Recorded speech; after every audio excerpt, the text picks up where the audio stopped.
GovSmart. GovSmart has more than 90 employees, and GovSmart is positively impacting the Charlottesville, Albemarle, Central Virginia communities and beyond. And I want to showcase the entrepreneurial journey, the success story that is GovSmart. I also want to put into perspective a hit piece from the CVille Weekly from last week that, frankly, my terminology, my words, I found to be journalistic malpractice, just a hatchet job with an agenda. We were sent by someone we trust as that story was developing some intel on the writer. And it turns out the writer of this story from the CVille Weekly that talks Brent Lillard and GovSmart is the comms director for the Albemarle County Democratic Party. There's got to be some kind of unethical crossroads of practicing journalism while also managing the communications of the Albemarle County Democratic Party. That's a topic I want to talk about today. I encourage you to grab your lunch, your iced coffee, your lemonade, whatever the food and beverage of choice are for today on a Tuesday, and sit back for the next 45 minutes or so as we spotlight a local gentleman, born and raised, someone who has garnered significant props and praise since I put out a promotional post this morning that he was going to join us. I've heard from a boatload of people about Brent Lillard. We'll also talk a news cycle. We'll talk the polarization of America in our two-party system. We will talk Trump's America. We'll talk the bananas that is the Epstein files. We'll talk what I'm frankly terrified of, an Abigail Spanberger regime here in the Commonwealth, a campaign that started as one of temperance and moderacy and affordability that is now in the first few weeks on the jobs, talking 50-plus tax bills and basically taking money out of the pockets of Virginians that are struggling to survive. All those topics and more with Brent Lillard, and we encourage you, the viewer and listener, to join us in the discussion. Judah, things are looking good on our end. We'll highlight some of the viewers and listeners that are watching the show. We got folks in Crozet, Madison County, Louisa County, Orange County, Greene County, Ivy, Keswick. Heat map is hot over in that Keswick area. We got two Charlottesville City Councilors, an Albemarle County Board of Supervisor, a Nelson County Board of Supervisor watching the program. Philip Dow in Scottsville, welcome to the show. Vanessa Parkhill in Earlysville, Kevin Yancey in Waynesboro, Richmond, Northern Virginia, Southwestern Virginia, North Carolina, Pennsylvania, the Baltimore area watching the program as we speak. Roanoke, Neil Williamson, president of the Free Enterprise Forum, Michael Guthrie, Curtis Shaver watching the program, Chris Jensen watching the program. Hammer that like button, share the show. I think we're ready to rock and roll, Judah, when you are.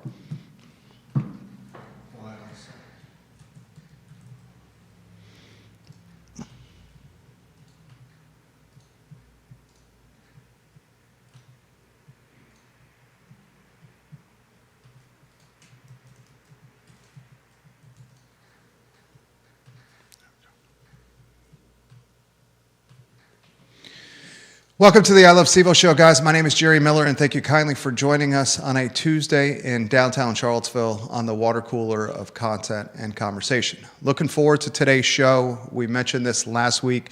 Brent Lillard is our guest. He is a local success story, born and raised in Madison County, and now the co-founder and CEO of GovSmart. And GovSmart is a business and brand that I've been hearing so much of over the last, decade of my life or so. And I've always heard secondhand, man, they're expanding, man, they're growing, man, they're buying a building, man, they're supporting charities locally. They're doing good things. And I've been hearing it for 10 years. And then I've always been kind of 1 or 2 degrees apart from Brent Lillard, who's our guest, and we'll welcome him to the show in a matter of moments. And I've heard a lot of positive things of Brent, the entrepreneur or the local boy that's had a lot of success through hard work, or his charitable contributions with GovSmart. I'm excited to have this conversation with him in person. I've known him for some time. I've been very surprised. Actually, I shouldn't be surprised, but I'll give you some insight into what's happened this morning. Put a promotional post out on the I Love CVille network about the interview today. And maybe 100, 150 DMs or text messages or emails about Brent coming on the show, and overwhelmingly positive, the support of this man on today's show. Now, I will encourage the viewers and listeners, we do, as you know, welcome you guys to join us in the show and shape the show with your thoughts or comments. So if you have questions, comments you want to pass on to Brent, put them in the social media feed you're watching on, and I will relay them to him live on air. I will also highlight this, and I try to do this on the regular here on the show. We don't mind being challenged. We don't mind if you disagree with us. We want you to disagree with the I Love CVille show. We want the show to elicit emotion. And if you happen to disagree with something we're talking about today, that's fine. I'll relay it to our guests. It's got to follow some kind of semblance of the golden rule or respect, though. You could disagree with somebody, and you could do it in a way that's still respectful. I will not mention any nastiness on air today on the I Love CVille show. That's not what this is about. This is not the keyboard muscles of anonymity on a Charlottesville subreddit. And I'll catch shade for that. But that's just, we don't play that game here on the show.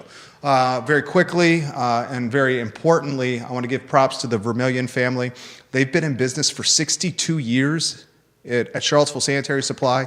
They're 5 generations strong of Albemarle County, and their business is 3 generations strong. They're located on East High Street, where they own that building, their family does, and they're online at charlottesvillesanitarysupply.com. Any business that has supported this community actively for 62 years is fine by me. And I know the Vermillion gentlemen, father, son, now running the company, they are honest and they're men of integrity. And their sister company is Charlottesville Swimming Pool Company, your consultants for anything swimming pool related. Judah Wickower, brother from another mother, if we can go to the studio camera at your convenience, and let's welcome, as print, radio, and television is all over the feed, as elected officials are all over the feed, university professors are all over the feed, Brent Lillard to the show, the CEO and co-founder of GovSmart, but I think most importantly, a husband and a father first. I want to thank you for joining us on the show, and then after I thank you, I want to just offer an opportunity for you to introduce yourself to all the viewers and listeners that are watching the program. Great. Yeah, thank you so much for having me. Really appreciate it. You kind of covered some of the bases. From Madison County, grew up there, and so Charlottesville's home for me. I have a lovely wife at home. We live out in Keswick, and I've got 2 little boys, 4 and 6, that are my world. So, it's amazing how all the corporate stuff is your focus for a while, and then once you have a family, it changes everything, and that starts to be the focus. So, but yeah, I really appreciate you having us on. It's been a lot of interesting times, and love to be able to clear the air a little bit. Absolutely, Robbie Berry giving you some props on the feed right now. He's a great guy. Jacob Bowlin, we'll get to your comments here in a matter of moments. You can give props to Brett, put them in the feed. I'll relay them live on air. We're going to get to the CVille Weekly hit piece. Before we do that, I just want to talk Brent Lillard. Give us the flip book of the life, man. Madison County, Virginia. Yeah. Give us the flip book.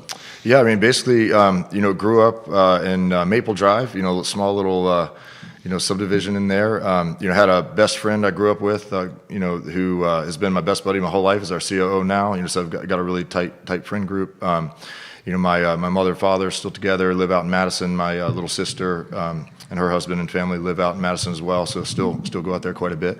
But grew up basically, a computer nerd, out of kind of fish out of water. Being from Madison, didn't really feel like I belonged, because it was all changing and growing. I worked at a computer store when I was almost 14 years old, and have been in that industry ever since. And so, definitely an interesting place to be. I went up to Northern Virginia to George Mason, and got into the government contracting thing while I was at George Mason, and then moved back down here to Charlottesville to start a company in 2010. So you've been in operation, your business, for 16 years. That's a success story. 18 years for us, and I can also concur what you said. 18 years of being self-employed. The first 9 or 10, all I had on was blinders, and all I was doing was effing grinding on the business, exactly. 80 hours a week, like doing whatever humanly possible to grow the business.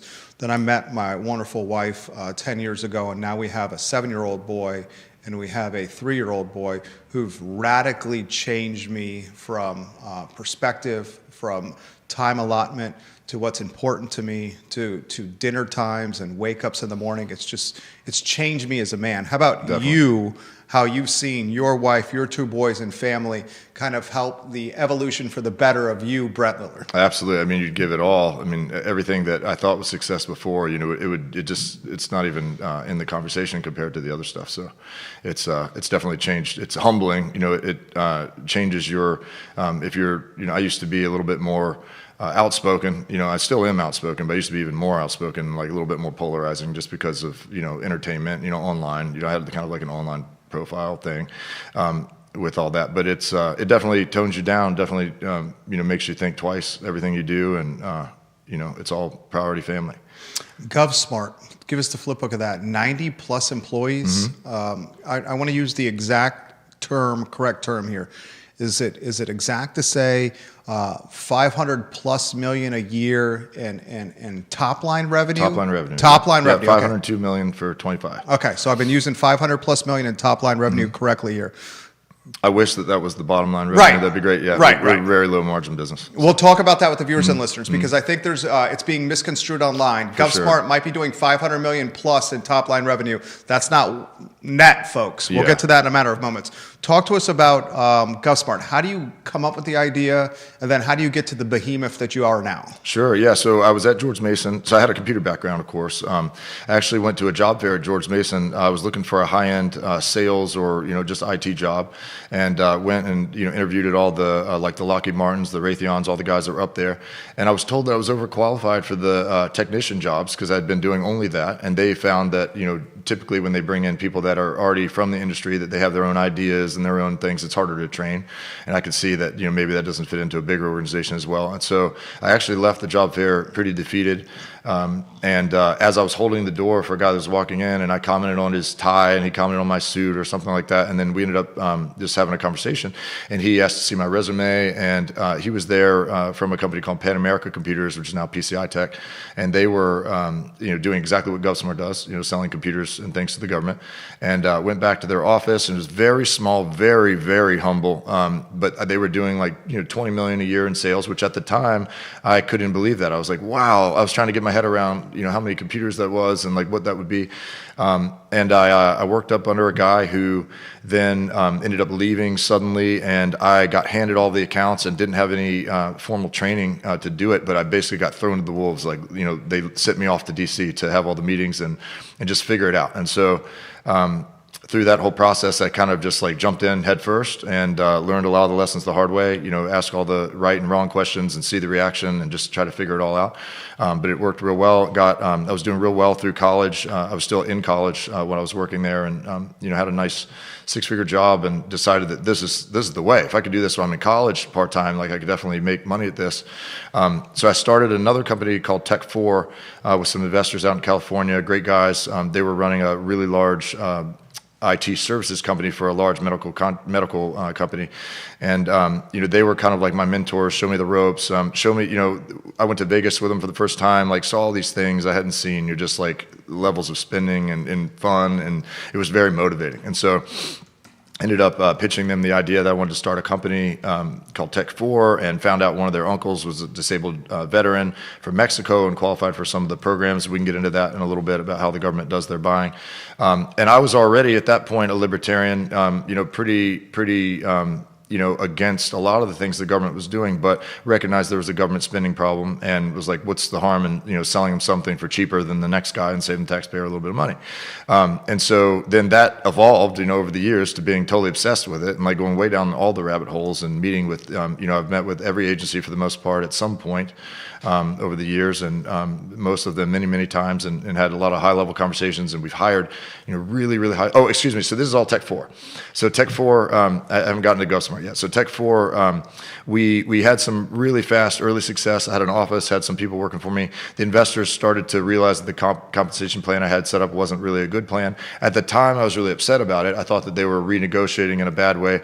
in hindsight, I realized I had a very aggressive plan, and it wasn't. I was young. I was in my early 20s. I didn't know how to set up a company and how to do that. So, but I basically, my roommate at the time was Hamza, that I partnered with GovSmart on, and he was from Pakistan. And when they started changing my comp plan, I had a little bit of a falling out with the guys over there, and said, let's just part ways amicably, stay friends, everything good. That company went away real fast after I left. But Hamza agreed to go with me to Charlottesville and start all over. So decided this time I want to have ownership, and I don't want to be in a position where I can be locked out. So we moved down January 1st, 2010, and started GovSmart just out of our kitchen. The two of us completely flat broke.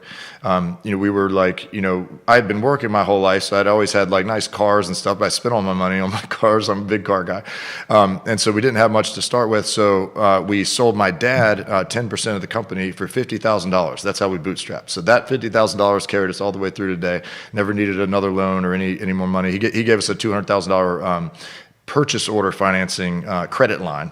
So when we bought computers, we were able to use that credit line to buy the computers, but we had to have a purchase order, and that $200,000 was at risk for us. So if we lost it, we owed it back. The $50K was his investment, got that 10%, and that's worked out really well for him over the years. So it's kind of a fun story that I was able to help my dad with a good investment as well.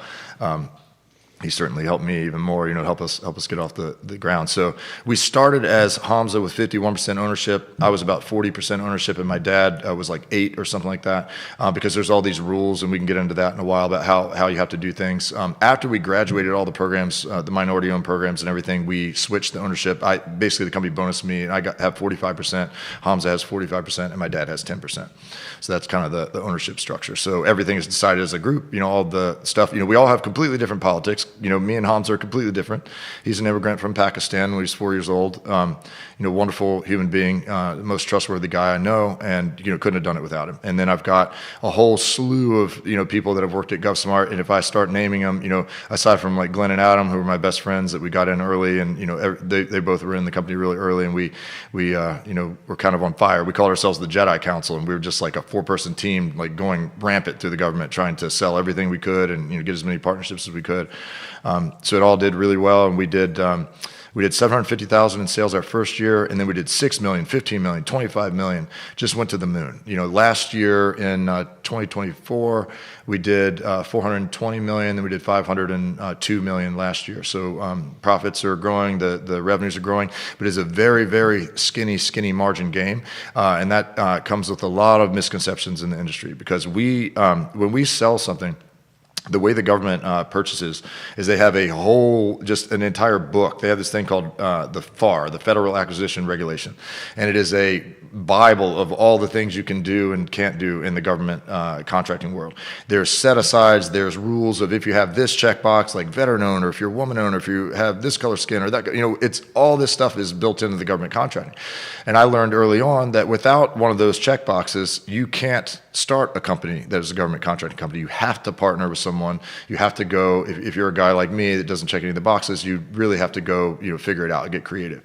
And so Hamza and I did that, and then it all has worked out great. Now, we became, over the years, total experts at the program. We know all the loopholes, all the regulations, and we have been huge advocates in Congress and Senate, and then all the regulatory bodies across the government trying to fix the things that are broken, expose the things that are not working. There's a lot of fraud, waste, and abuse all throughout the government. We're a huge champion for stopping it and fighting it, and that can kind of put us in the limelight a lot. But I've given congressional testimony. I've launched qui tam lawsuits, which are lawsuits where you basically sue on behalf of the government for someone doing fraud, waste, and abuse, and some of that has been successful. But we're basically known in the industry. The Small Business Administration, the director told me that we are their star child. Basically, they look to us as their example of it works. These programs work. You can actually grow and you can do good, and you won't do you're not doing anything wrong. We're very straightforward. We sell products, so we don't do services. So a lot of the rules and who you can team with and things don't apply to us, and we can just sell whatever we want for the most part, as long as it's ethical and legal. We're talking like HP computers and Dell and Cisco and Adobe and everything you can imagine. We started with just basic HP computers. Dell wouldn't work with us. Dell was too big, and they were really confident that they could get along without us, and so they just basically said no. So we called HP, which is the underdog, and we built our whole business in the early years just displacing Dell with HP. So we would go find major government agencies that were only buying Dell, and we would convince them to just take a look at HP. We'd come in with a very low price, with a better spec computer that was faster, had a better warranty or whatever, and we'd win the deal. We got our first big contract. We sold like 4,000 laptops or something like that to DynCorp International. It was a dream come true. It was like we'd worked so hard on it, and we finally got that, and then that got us into the management at HP, and then that went crazy because people leave, and it just the osmosis of it all. It really worked out well, and we ended up getting a great reputation, and just we've done almost $3 billion in sales now since we started. So, it's awesome. And again, very low margin, still paying off my house, and it's not what people think. Even though I live a great life, I have very comfortable and have wonderful cars and toys and things. I'm not complaining. I have a great life, but it's just it's not at the scale that people think that it is. I like to always, when I talk to people, I clear the air. When people come to Gusmer, I show them the books, I'm very transparent with it all. Just especially one-on-one. If someone asks and is legitimately curious about how things work, I'm always helping. We've mentored a ton of people. So many. I have an open door policy. Anyone that's doing business in any area, it doesn't even have to be something I know a thing about. You're welcome to come sit down with me and talk to me, and I'll give you any ideas I have and help however I can. Sometimes I won't be able to help. Sometimes I'm not the smartest guy in the world. I don't know everything, but I definitely am super interested in business, and I'm fascinated by business models. Have a few different startups that I've done over the years, some successful, some very not successful. The jiu-jitsu stuff has been doing great. I'm a partner in that program. So for Gracie Charlottesville, that I started with my friends back 8 years ago or so. I started that with Adam and Sean, and Adam and Sean were working at GovSmart as well. So we're all really good buddies and everything, and it just worked out great. Now, again, all three of us have different political opinions and things, or disagree on certain areas. Some things we line up, some things we don't. But I'm a 31% owner of Gracie Charlottesville. So when the online attacks come, like, oh, don't go to Gracie Charlottesville because Brent Lillard, it's like I'm a 45% owner of GovSmart, and I'm a 31% owner of Gracie Charlottesville, and my opinions are my opinions, not the company's opinions. These are not, we don't talk politics at the gym. It's very frowned upon. We don't want it to mix in any way, shape, or form. I don't even let politics come across our group chat and the thing. It's just, I don't want it. It's toxic. I have, probably at least half of my friends are completely on the other side of the fence than me. I have really close people that I deeply respect intellectually and in other ways, and they are, I love to sit around and talk. I love to sit around and be like, why do you think this? Why do you think that? And I found that with these people that are on the opposite side, the more you talk, the more you go over everything, they realize, oh, that's why you think that way. Of course. So, like, for example, with like Democrat versus Republican, all this stuff, I'm a big believer that it's a two-headed snake, and it's backed by the same groups. Same with me. That's my opinion of it. Yeah. And so, but when to divide the country so they can get influence and power over us to dictate their pace and tempo, which is oftentimes what's not in the news cycle. Exactly. It's a big party, and we're not in it. Yeah. And people think I'm in it because, I have like a little bit of an image around town. I'm doing all these things, but the reality is, like, I've seen people that are in it, and I'm not in it. Yeah. It just doesn't work like that. Sure. And so, but it's quite interesting because I have a lot of Republican friends who truly think I'm a Democrat. I have a lot of Democrat friends that truly think I'm a MAGA, and they're just pissed about it. And so it's really an interesting place to be. Which means that you're doing it right. I would hope. That means you're straddling the fence the right way and considering everything. And that's how I feel with what we're doing here. Viewers and listeners are giving Brent props left and right. We'll relay the commentary from the viewers and listeners to Brent here in a matter of moments. This was the interview the CVille Weekly missed. Yes. Madison County, born and raised, entrepreneur, starts a business out of a kitchen with his roommate from college, has no money, has to bootstrap a business, goes to his father, sells his father a 10% stake in the business for $50K. His father also offers a line of credit. The line of credit is collateralized by a purchasing order. If the line of credit is not paid back, they're on the hook for $200K. Yep. They go from $0 in 2010 to $500 million north plus in top line revenue 16 years later. utilizes the success of the business to open offshoot brands and businesses that create more job opportunities. Wait till we get to the charity. This is what the CVille Weekly missed. Yeah, we did a whole written Q&A with them, and it was very detailed. I spent a lot of time with the answers, and then why don't we do this? Why don't we set the stage first? Sure. Yeah. Okay, so for the viewers and listeners that don't know, and then I'll throw it to you.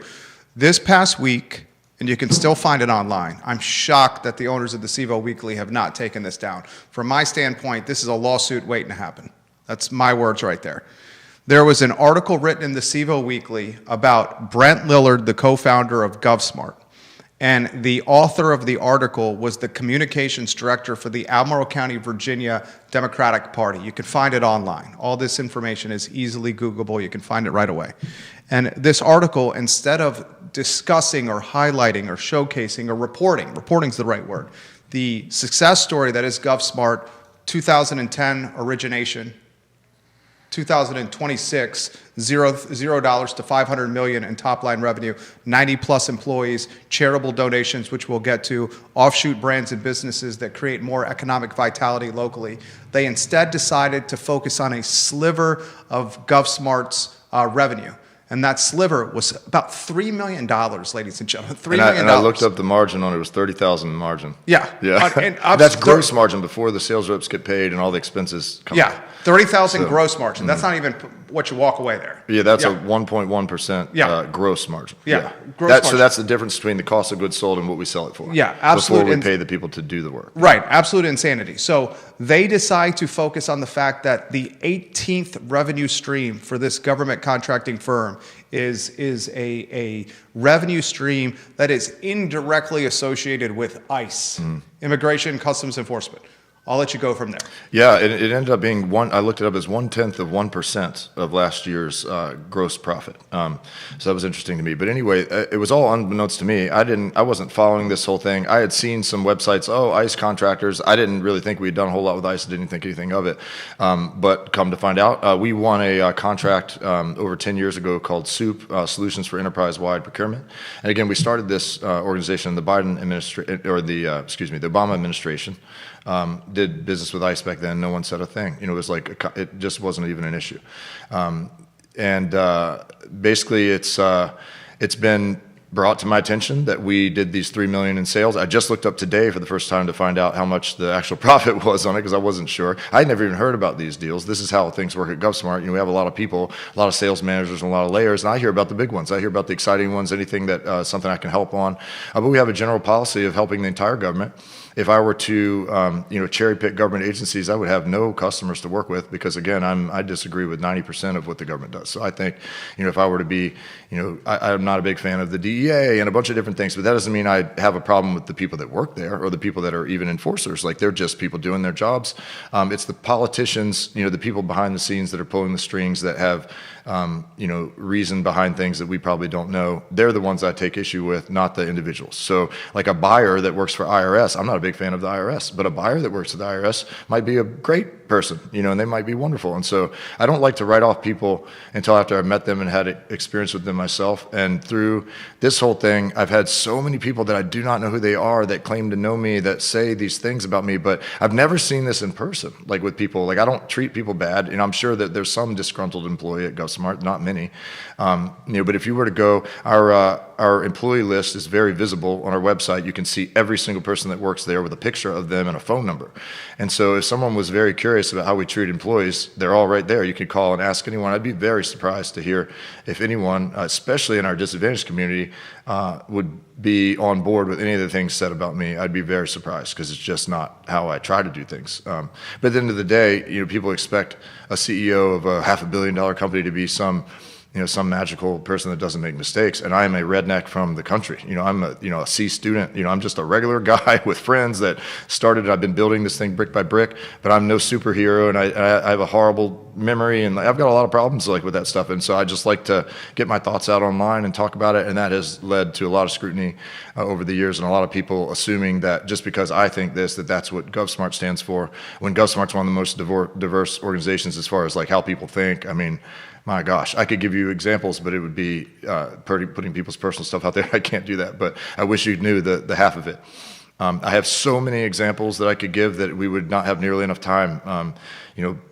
Picking up homeless people off the street in my Porsche and driving them to GovSmart and giving them a job and helping them get jobs elsewhere, like when it didn't work out. Basically, like I've done a lot of things for a lot of people just to try to build the community and make sure that we hire the right people and build the right culture. I don't doubt your sincerity, your authenticity. I don't doubt your willingness to treat anyone in a golden rule type of mindset. Anyone that's kind of trying to depict another picture is coming about this with an agenda, and often that agenda is rooted in jealousy, and comparison is the thief of joy. It's just facts of life. Comparison is the thief of joy. I want to get to the CVille Weekly story. You get contacted by an author from the CVille Weekly. Give us the flip book about what happened with that. Yeah. Nathan Alderman called me, said that he had seen all this stuff online and wanted to help clear the air. And I was like, oh, great. I'd love to do a Q&A with you. He wanted to do a regular interview, and I said, I'd really prefer it to be in writing because it's so polarizing. I want to take my time and think this out and do it right. He was very nice, said he would make sure to be fair in the interviewing, and I told him that a lot of the people online are saying we don't get back, we don't do anything, and so it'd be really nice to just go over that stuff. I gave him a very thorough list of all the things that we've done just this past year alone, and unfortunately he picked one thing that the smallest thing that we did in 2021 and presented the story as if that was what we've done, and it was just so disheartening. I would have rather him leave it out, because it's like you're talking the charity. Yes, the charity stuff. Yeah. So if you're going to cherry pick one tiny little thing from several years ago when you have a whole list of everything from today, that's a little bit suspect. And so I wasn't happy with how it came out. The guy was really nice, and I don't know anything much about him other than what you were saying on your show. But it was definitely disheartening to see the story be spun. It seemed like they only released the answers in the perfect spin that they could to make it look as bad as possible. And I get it, you're trying to get views and clicks, and I know that that's the business model, but it sucks to sometimes be at the other end of that. But it kind of comes with the territory. And I've been at the other end of that. I've seen this firsthand. That seems to be their MO here. I'll throw this to you here. How did the revenue tied to ICE get on the radar?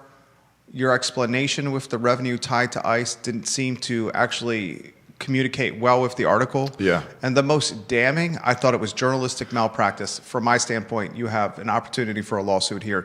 The paragraph in the article that mentions IBM and Nazi Germany's ties and tries to make an analogy to GovSmart, which you immediately push back on.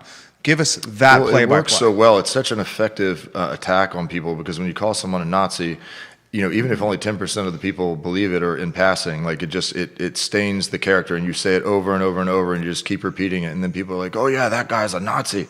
But it's totally crazy. It's absolutely ridiculous to me to make those comparisons. Like I said, I didn't even know that we had done any of the business. The revenue, it's 1/10 of 1%. It's minuscule. It doesn't hit my radar. Yeah. And so it's been just the funniest thing. I had a Hispanic, my main contractor is a Hispanic guy. It was at my house last night working on some stuff with me, and he was just laughing so hard. He said the Hispanic radio or whatever news, the Hispanic news is just going after me hard right now. And I didn't even know that I assumed that there was a Hispanic news, but I don't listen to it or know anything about it.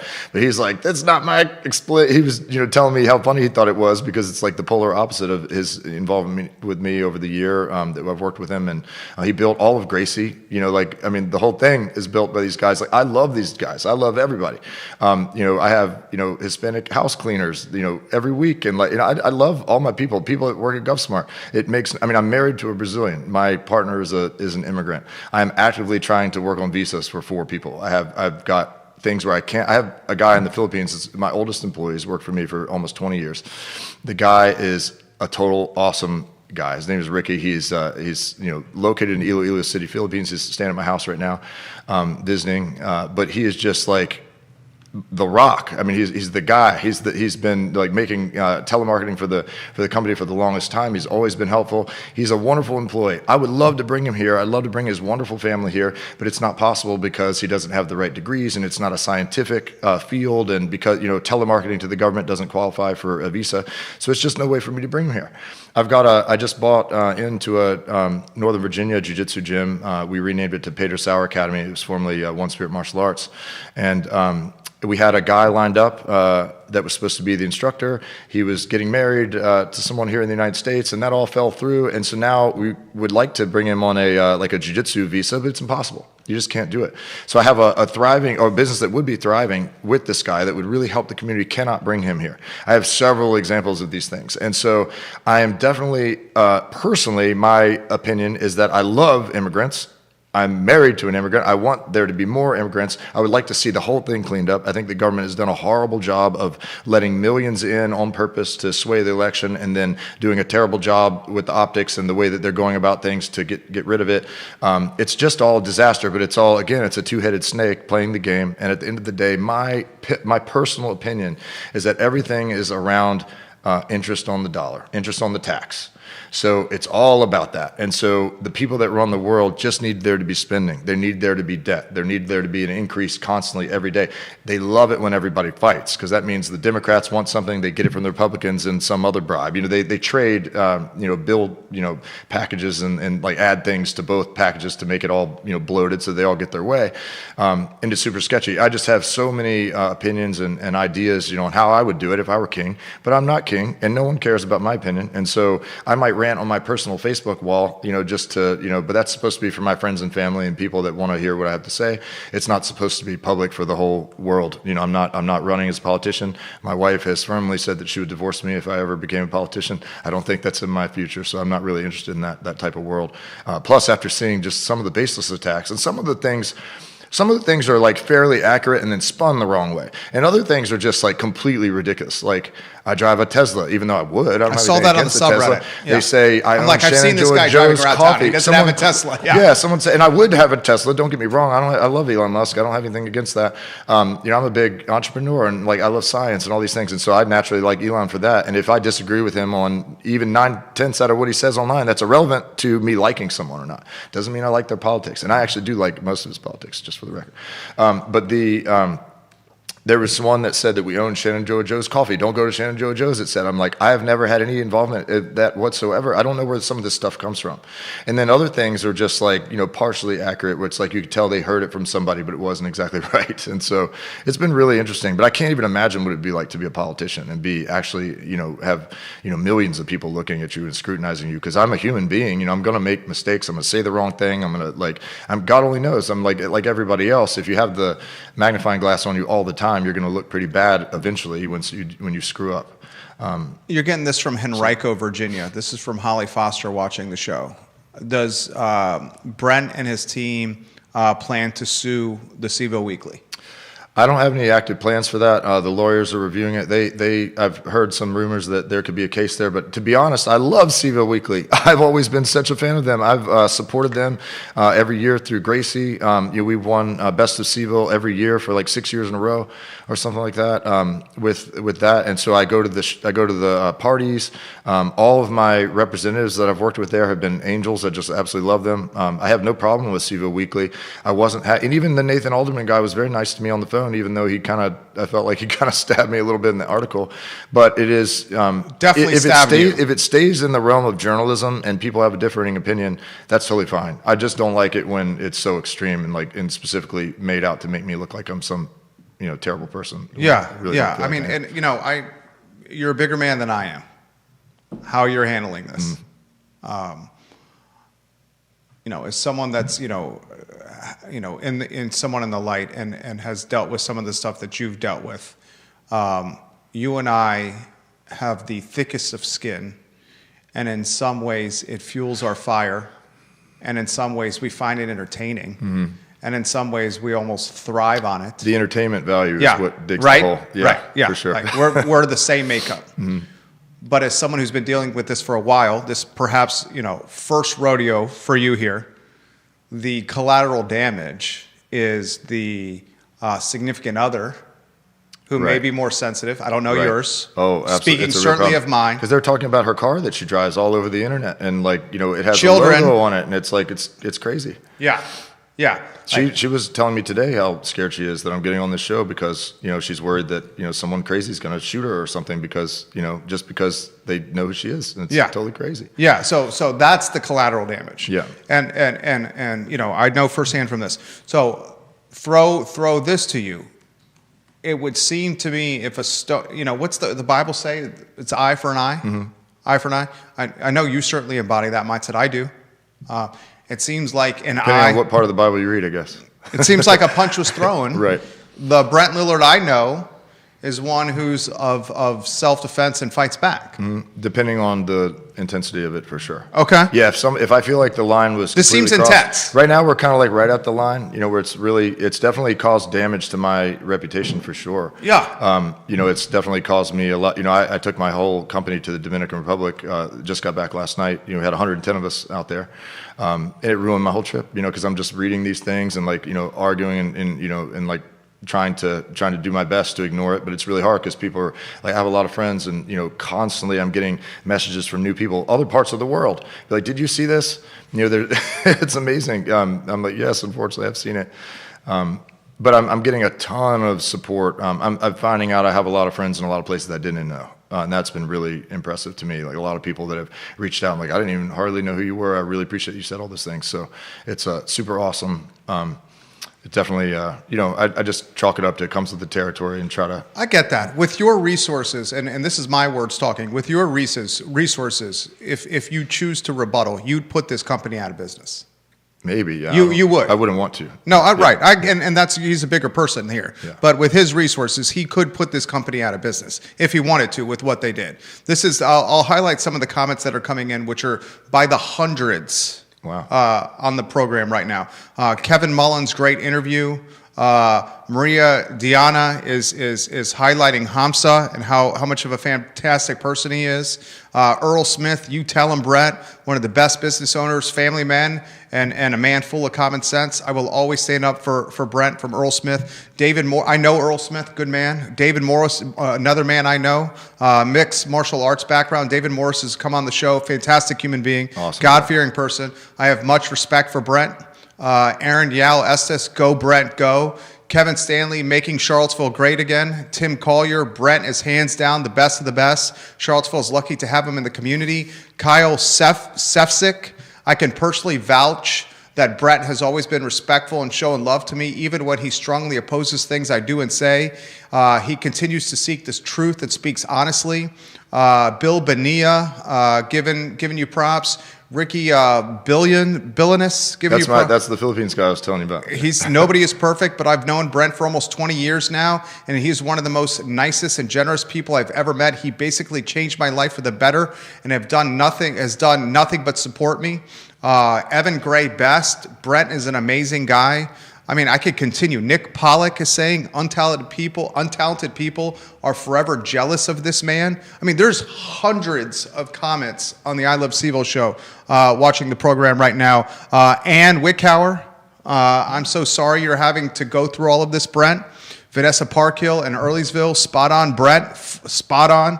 Conan Owen of Sir Speedy will give love to Sir Speedy of Central Virginia, is giving props to Brent Lillard right now. Sir Speedy is who you contact for anything logo related.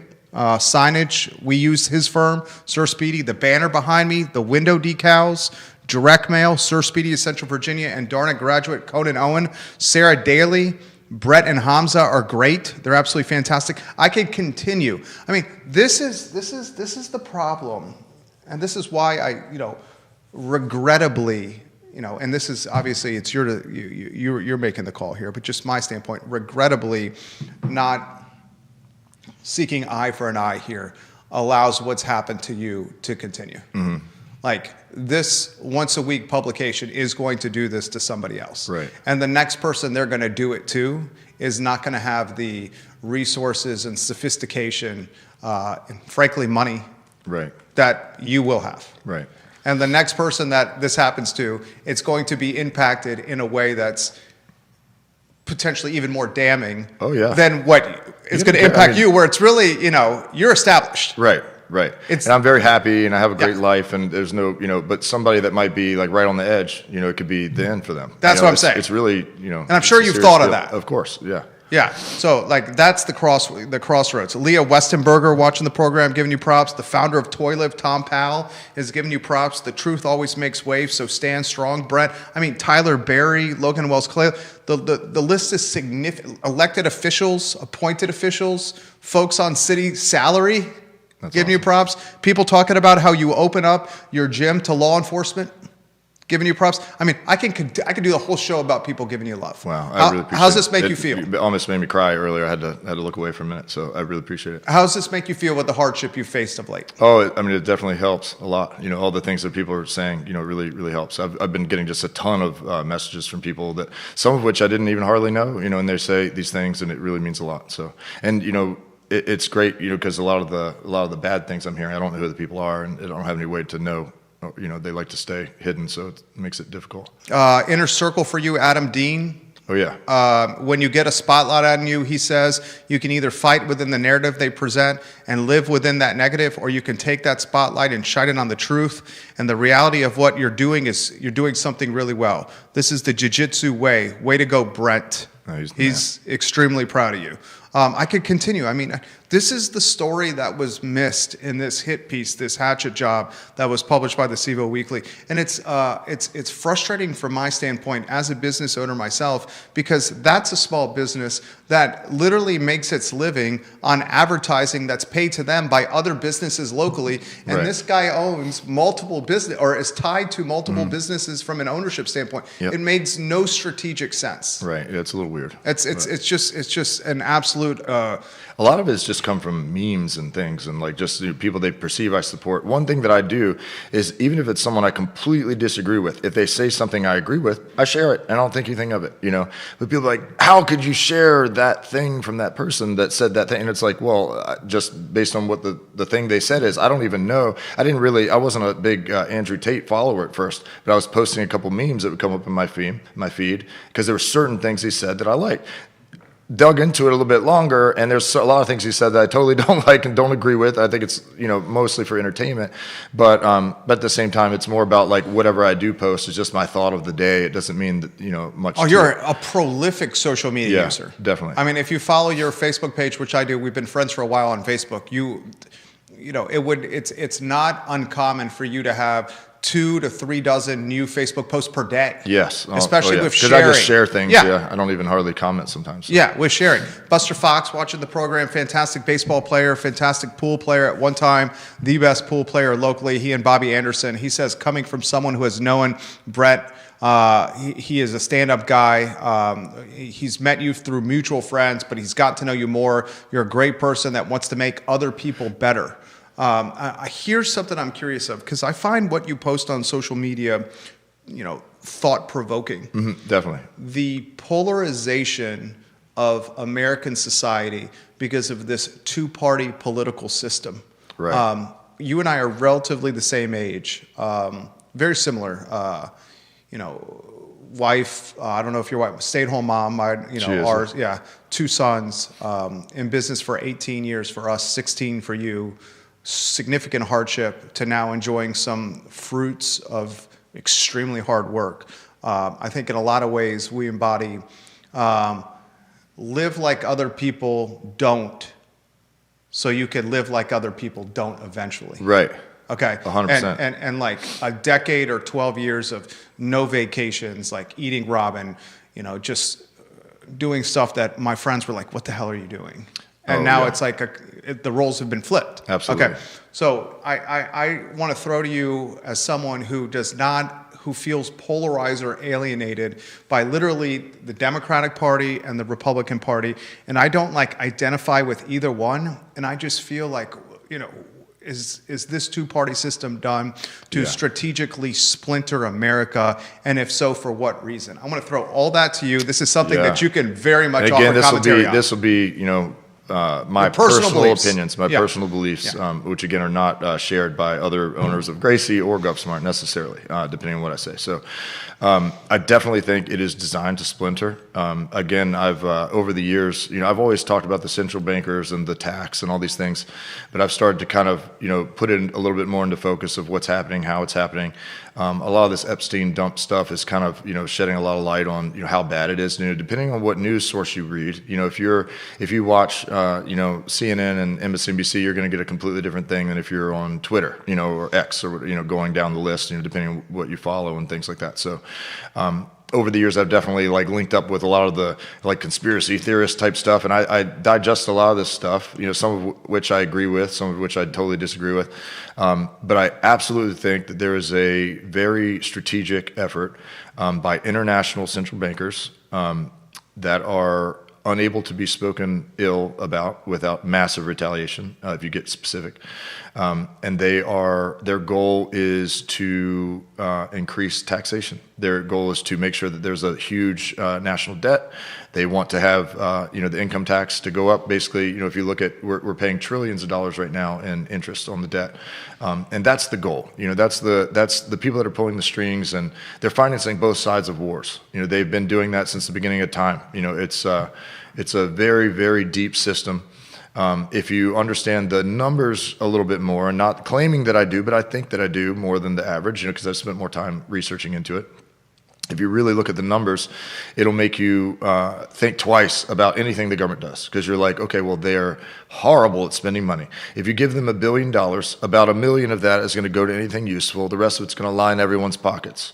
I think that they actually should be paying the congressmen and senators a lot more than they're paying them. I think that what they should be doing is banning them from any form of income ever outside of that. For 10 years after they get out, they can't touch a thing.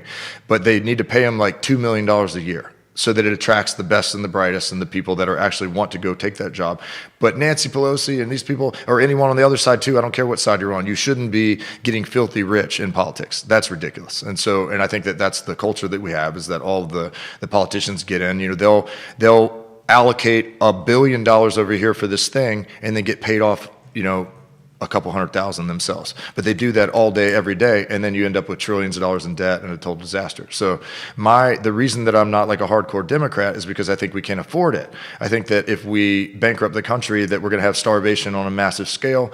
I don't think that huge forms of charity, or not charity, excuse me, but welfare, like the way that things have been set up, I think they're too extreme to ever have sustainability long term. And so that's purely the reason that I don't like it. I'm huge on charity. I'm huge on giving. If you were to know the half of it, I think that most people, if they knew the half of it, they wouldn't say any of the things they say. But it's like I can't go giving everyone's personal examples away. I can't go giving names of every little person I've helped. It's just not nice. So a lot of the stuff we do is totally anonymous and not talked about on our feeds or anything like that. And that's how we prefer it. There's some things we are very vocal about.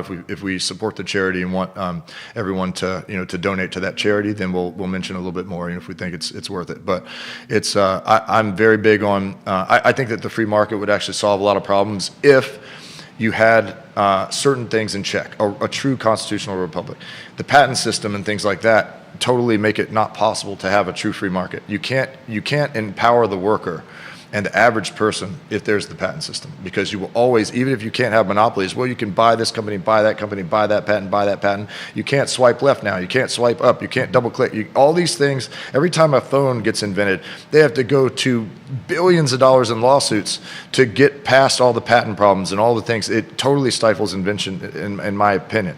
I totally see the argument for it and why it incentivizes inventions, all these things too, but the problem is that there's a very few entities that run the entire world. Just the companies, State Street, Vanguard, BlackRock. I mean, good grief. They own almost everything. There's almost not a brand that you've ever heard of that isn't in one of those companies. And so there's so much of that type of stuff, and it's just it's so complex that when you talk to people on the surface about a particular issue, like welfare or something like that, they will misunderstand you and think, oh, you're not compassionate. And it's not that. It's that I'm compassionate in a different way. I think about going about it in a different way. That's how it would work. DOD, I very, very much support the men in the uniform. I have the guys working for me that I do not deserve. People that have done things that I would never be capable of. People that are 10 times the man that I am, that work for me, and I'm very lucky. And they seem to love working at GovSmart, and they seem to really respect me. I don't know why. At a certain point, I'm always like, wondering, like, some of these guys are just so wonderful. So I just have just a huge respect for them. However, the end goal, the end game, I think, is being played by people not in that category. And I don't think they're doing it for the right reasons. So I spoke out against Afghanistan, for example. Okay, yeah. Like I spoke out against Afghanistan big time, thought it was a waste of time. What the hell are we doing over there? Why is it that Saudis with box cutters, like, take down a plane and then we go blow up Afghanistan. What does that have to do with anything? But then you would really look into it. It had nothing to do with any of that. They just use excuses, to go get what they need done. It's all financial. It all has to do with banking and money politics. So, of course, I employ, fortunately, again, badass guys that were involved in shutting down the base when it was time to shut down. I've heard all kinds of things, and it's all a mess. It's all deeply flawed, and the waste is beyond anyone's understanding. The problem is it's so widespread. There's so much waste and so much fraud and so much abuse all throughout that it all blends in with each other. And when you try to point light on one thing, it just drowns out with the rest. So, and that's what we're kind of finding out right now with a lot of these Epstein dumps and things. And I don't even know if anyone will go to jail because they're just emails and things, and there's no way to verify like what's true and what's not. There's so much horse crap in every subject. The scariest thing for me with the Epstein dumps, the scariest thing is the fact that this is going so significantly unreported by legacy media. Exactly. That's the terrifying thing Exactly. with me. The stuff that's in the Epstein dump, the latest one, is literally a dot connection of the most powerful and influential people in the entire world through this Jeffrey Epstein, individual, child predator, let's put it that way, child traitor.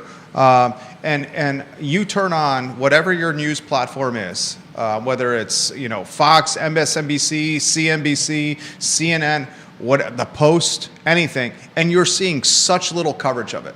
That's terrifying. That's exactly. Like where you're really seeing it is X, because of this unfiltered feed or this it's almost X has become, and this is not about politics, this is just the reality, it's become the free market of news. Right. And the trading of ideas of whether you like them or not, they are just present, and then it's up to the individual user to decipher the content they're reading if it's meritable or not. Right.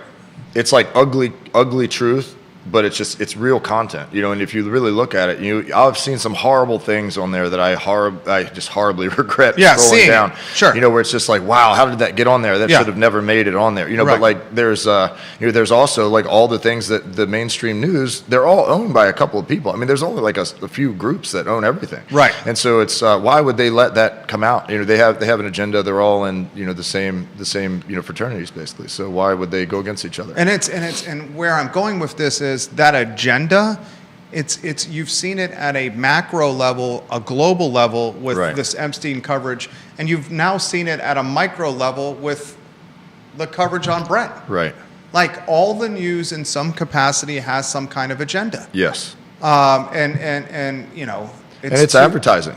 It's all about, getting more viewers, and if you get more viewers, how do you get more viewers? Well, you got to have something polarizing. You got to have something exciting, and so that's what they just extremify every story, make it so ridiculous. And then they changed the laws years ago to make it okay to lie, cheat, and steal their way through media, And so now there's it's in the system, it's just how it all operates. And so, for example, why in the world would the news ever say anything that is contrary to Big Pharma? Why? That's their number one donor. Yeah, Big Pharma's their top spender. If you were to take out the Big Pharma's ability to spend with them, which I'm not advocating for, I'm a libertarian, but if you did that, they would immediately stop defending Big Pharma. So we saw that with local media in Charlottesville, with the coverage of the UVA health system and the alleged white-collar racketeering, where the UVA hospital system was legitimately changing medical charts to maintain performance standards and national rankings, positioning profits over patients, doing dangerous surgeries on children despite doctors whistleblowing saying, we can't do this because we don't have the resources or technology to do it, and then C-suite at the hospital saying, do it anyway because we want the money.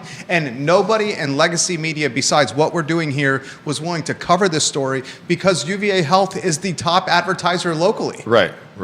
Yeah, it's insane. It's impossible. It's the same thing. And you can't blame them. I mean, you're running an organization, you're doing it to make money, you're doing it to make it all work, and so you end up you look out for all the people that work there and you try to do the right thing for the company. It's just it's just how it goes. It's just the policies, the laws that lead to all this, they're suspect. There's a lot of things that are wrong. We've gone an hour and change here. This interview's been fantastic, and this is how the interview should have gone in print, ladies and gentlemen, with the CVille. How about with a ton of people watching the program still? The show is yours. Commentary, message for the community, anything that we haven't covered, something you want to get off the chest.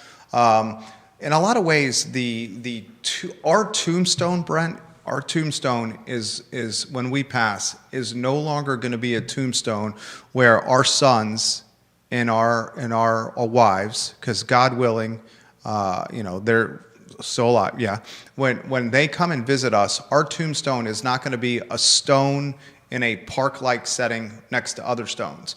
Our tombstone is going to be our legacy of when our name is pumped into a search engine and what shows up on that search engine. Right. So, right. As someone who's been in this position, the damning impact that what they've done to you is tarnished an otherwise prestigious and very impressive digital tombstone. Right. Because this story will be peppered on that digital tombstone for your grandchildren to one day read. Right. And then it will be up to them to say, you know what, that's not who the person is. Right. Okay. Right. So for an opportunity for you to pepper your digital tombstone with this, because this interview will forever be ingrained in that digital tombstone for your grandkids to see and read, offer a closing, here it is. Offer a closing message to your grandkids. Right. Right here on the I Love CVille show. Gosh. Because your grandkids will hear what you say here. I'd have to spend some hours here. on that one. I think that the main thing is just to, that my message I'd want to get out to everybody is just have debates with people. Keep it along the subjects. Try not to make it personal. If you're out there and you're one of the people on Reddit that, hates my guts, I'm really sorry for whatever I would have done to make you think that. But at the same time, please don't direct it to people that work for my company that don't feel the way that I feel about those things, and don't direct it towards, all the companies that I'm involved with. They're wonderful in the community. Gracie Charlottesville, I think, is one of the best things that ever happened to Charlottesville. We have hundreds and hundreds of students. I've never heard of a single story where someone was unhappy or treated bad. I mean, every single person comes to me with a big hug and just loves everything that we're doing there. It is a sanctuary. When I walk in that door, I feel really, really good. Everybody loves it. And it's very, it doesn't matter who you are. Every type of diversity and opinion, they're all friends, and we love them all. And it makes no difference what you believe, except for on an entertainment standpoint, talking to each other and being curious and finding out things, because we're really powerless to the system. I mean, the two-headed snake is, it's not the two-headed snake, it's who's feeding the two-headed snake, and that entity is way more powerful than any of us could ever go up against. So try to just take it a day at a time, and, try to stay sane through it all. I'm grateful for your time. Thank you so much. I really appreciate the platform. Yeah, I sincerely mean it. Brent Lillard, ladies and gentlemen, an hour of I think the man who he really is. And you saw that over the last 64 minutes here on the I Love CVille show. And thank you to the viewers and listeners that watched the program. I'm sorry we didn't get to all the comments, but thank you for all the comments. Oh my goodness, I really appreciate that. Like, again, hundreds. Almost made me cry when you were reading them off. Because some of these people are just really important to me, and I just respect all these guys. And some of them I didn't even know who they were, and it's even more special sometimes when it comes from people you've never even 100%, heard of. So. 100%. And I didn't even get to all of them. Thank you to Judah behind the camera. I think you see what the show is all about. We're just trying to figure out what's going on around here, and we do it in a way where we crowdsource ideas. We put those ideas on a platform that has a ton of eyeballs, and then we allow you, the viewer and listener, to decipher what you want to take from those ideas that you're hearing and reading and seeing. That's the whole essence of the I Love CVille show. We are back tomorrow on the program on a Wednesday, and we thank you guys for watching and listening. Take care. Yeah, thank you. Very nice. Don Brett is going to tell you when the mics and cameras are off. Okay.